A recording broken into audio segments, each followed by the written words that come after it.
કે ભગવાન આપણા જીવના રૂડા માટે, કલ્યાણ માટે ભગવાન આપણને એક નાની નાની આજ્ઞાઓનું પ્રધાનપણું કરીને આપણને શીખવાડે કે તમે આમ રહેશો તો તમે જીવનમાં કાયમને માટે સુખી સુખી અને સુખી રહેશો. કારણ કે સુખ આપનારો કોણ છે? ભગવાન છે. એ વાંકાનેરના જીવન ભગતની રક્ષા કરનારો કોણ હતો? ભગવાન હતો. સાચું હોય ને તો ભગવાન એની રક્ષા કરે. નીતિથી કાર્ય કરતો. પેલી ડોશી બુરાનપુર બાજુથી આવતી હતી, વેટ ચોર લોકો જોયા ને બધાને લૂંટતા હતા, તો ડોશીને એમ થાય કે આવો કિંમતી મેં કેટલી મહેનત કરીને આ સોનાનો વેટ બનાવ્યો અને આ લોકો લઈ જાય, બધાને લૂંટવા માંડ્યા. ડોશીને બીક લાગી, હારો વેટ લઈ જાય તો તેને વાળમાં મૂકી દીધો કે પછી લઈ લઈશ. અને પછી ચોર લોકો બધા લૂંટીને હાલે ગયા. ડોશી પાસે કાંઈ મળ્યું નહીં. પછી બધા જતા રહ્યા. પછી ડોશીએ વાળ ખંખોરી, પણ મળ્યું વેદ નાખ્યો તો પણ હાથમાં આવ્યો નહીં. વળી પાછી ડોશીને ચિંતા થઈ ગઈ, હારો અહીં મૂક્યો તો, વાળમાં નાખ્યો તો, પણ વાળમાં દેખાતો નથી. પછી સંઘવાળા બધા હાલ્યા તો ડોશી ભેગી ભેગી ચાલવા માંડી. પણ મનમાં ઉદ્વેગ રહ્યો કે હારો ભગવાન માટે લીધું તો, કર્યું તો, પણ ખોવાઈ ગયા. બહુ પશ્ચાતાપ થયો. પછી મહારાજ પાસે પહોંચ્યા. જે ઉત્સવ સમય હતો એનો માન્યો ખરો. અને પછી 2-4 દાડા જ રહ્યા. અને પછી મહારાજે ગામો ગામના ભક્તોને રજા આપી કે હવે જાઓ પાછા. દરેકને બોલાવ્યા અને પૂજાનો લાભ આપે, ભેટ સોગાદ અર્પણ કરે, ને પછી બધાને રજા આપે. એમ આ બુરાનપુરના હરિભક્તો આવ્યા, એને મહારાજે પૂજાનો એનો લાભ આપ્યો. ઓલી ડોશી આવી. ડોશી આવીને તો મનમાં એમ થયું જો ભગવાને આટલી દયા કરી, જો ભગવાને જો બોલો વેદ હોત ને તો મહારાજની આંગળીએ મારી જાતે હું પહેરાવત, પણ હવે ખોવાઈ ગયો. ત્યારે મહારાજે તરત એનો સંકલ્પ જાણીને મહારાજ કે ડોશી શું વિચારે? અરે મહારાજ, આપ તો દયાળુ છો. હું તમારા માટે સરસ મજાનો ભેટ બનાવી લાવી હતી, પણ રસ્તામાં ચોર મળ્યા ને એની બીકે મેં વાળમાં નાખી દીધો. પછી મેં ગોત્યો પણ મળ્યો નહીં.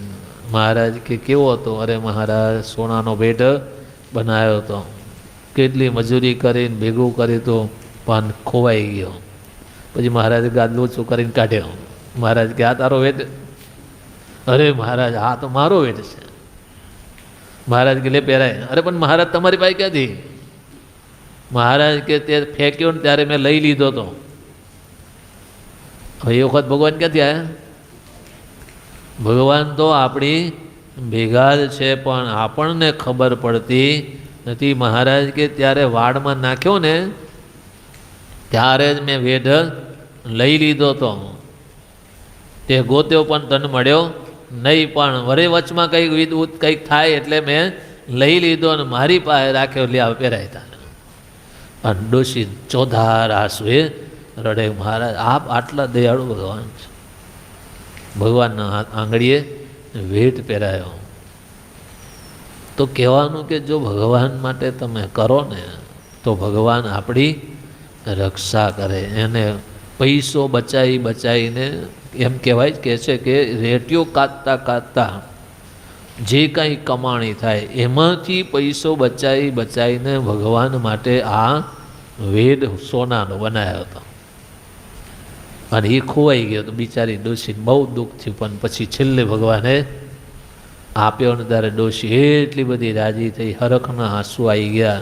મહારાજ કે જા, આ વેદ તને કારણે આ વેદ પહેરીને આવીશ ને તને ધામમાં તેડી જઈશ.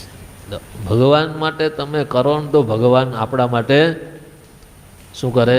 ઘણું બધું ભગવાન કરે. પણ ભગવાન માટે આપણે એવું કરવું પડે. ત્યારે અહીં તો મહારાજ જે ધર્માદાની વાત કરે છે ને એ તો આપણા જીવના રૂડા માટે, સુખી થવા માટે ભગવાન કરે છે ને. આ તો ભગવાને આપ્યું છે ને ભગવાનને જ દેવાનું છે, કંઈ બીજું કોઈ દેવાનું છે નહીં. ભગવાને જેટલું આપ્યું એટલું બધું ભગવાન માગતા નથી. બધું મને પહેલાં આપી દો, હવે હું જેટલું આપું એટલું તમારે વાપરો એવું કે. અને એવું કહેતો આપણે આપીએ નહીં. 10મો કે 20મો કે તોય નહીં આપતા, બધું દઈ દેવાનું કહેતો કાંઈ ન આપે.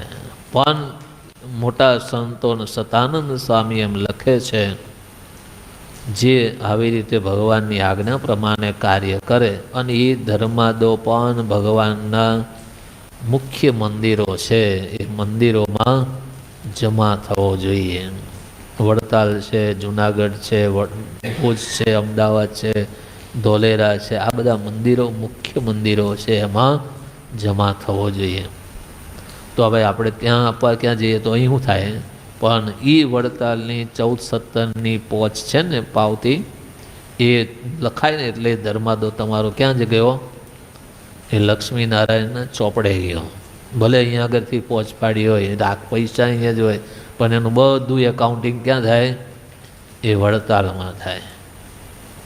જુનાગઢ દેશમાં હોય તો જુનાગઢના રાધામદેવ ત્યાંની પહોંચ હોય તો ત્યાંની પહોંચ મળે.